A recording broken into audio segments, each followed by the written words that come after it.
ముస్తఫిజర్ రహమాన్ ని కేకేఆర్ నుంచి తీసేయాలని మనం షారుఖ్ ఖాన్ గారి పైన ఘోరమైన ట్రోల్ చేసినాం, ఆయనకి ట్రెండ్ చేసినాం ఆ టాపిక్. కానీ నిజంగా బంగ్లాదేశ్ ని దెబ్బతీయగల వ్యక్తి ఒక ఆయన ఇండియాలోనే ఉన్నాడు. కోట్ల కోట్లు సంపాదిస్తున్నాడు బంగ్లాదేశ్ నుంచి. బంగ్లాదేశ్ మొత్తం కంట్రీలో ఒక 15% కరెంట్ ఆయననే అమ్ముతుండు, ఇండియా నుంచి అమ్ముతుండు.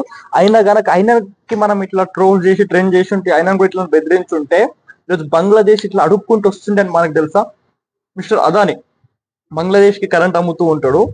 ఎందుకు ఆయన పని ఎందుకు ట్రెండ్ చేయలేము? షారుఖ్ ఖాన్ పేరులో ఖాన్ ఉంది అని దాంట్లో ఖాన్ లేదన్న. దేశం పైన ప్రేమ ఉందా? మనకు కులం పైన ప్రేమ ఉందా? రాజకీయాల పైన ప్రేమ ఉందా?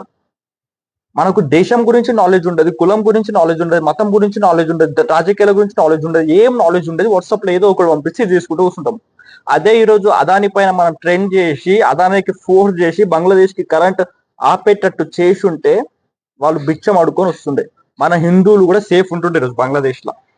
మనకు అది శాత కాదు. మనకు శాత కాదు సెకండరీ మ్యాటరు. ఎవడైతే ఈరోజు మనకు అన్ని ఒక నాలెడ్జ్ లెస్ దిమాక్ అంతా మనకు తయారు చేస్తుండో వానికి తెలియదు ఇవన్నీ. మనకు తెలుసు, వానికి తెలుసు, కానీ వాడు వాని ఫ్రెండ్ కదా అదాని అనేటైనా, ఆయనకేం కావద్దు కదా. సిగ్గుండాల మన అందరికి. పనికి మాలిన విషయాల గురించి పట్టించుకున్నంత పనికొచ్చే విషయాల గురించి పట్టించుకోం మనం.